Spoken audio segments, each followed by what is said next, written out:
Hi, good morning. Alam niyo ba guys na ano yung challenging sa isang residential cleaner dito sa Canada?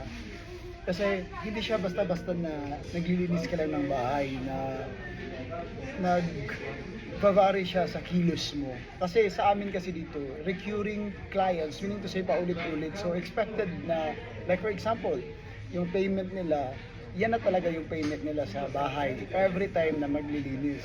Kasi may iba kasi isang beses sa 2 linggo, yung iba naman every week, yung iba naman monthly. So, example sa bahay na yan, 4 hours.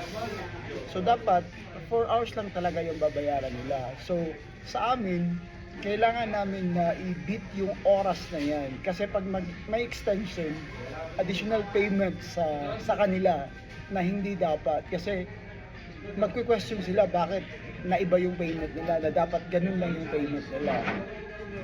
And then sa mga one time lang, move out, may mga oras talaga yan. So kailangan i-beat nyo, kailangan bilisan nyo yung kilos nyo. Kaya minsan, nakakapagod din sa amin as cleaner na, alam mo, binibit mo yung oras na hindi mag-i-extend kasi binabayaran ka based sa oras mo.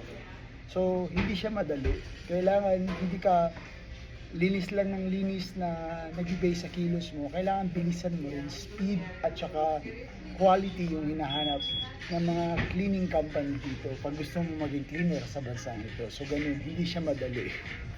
Mahirap din siya. Although hindi naman ganun kabigat, pero kailangan lang ng speed or timing ng trabaho mo. Yun lang, until next time. Bye!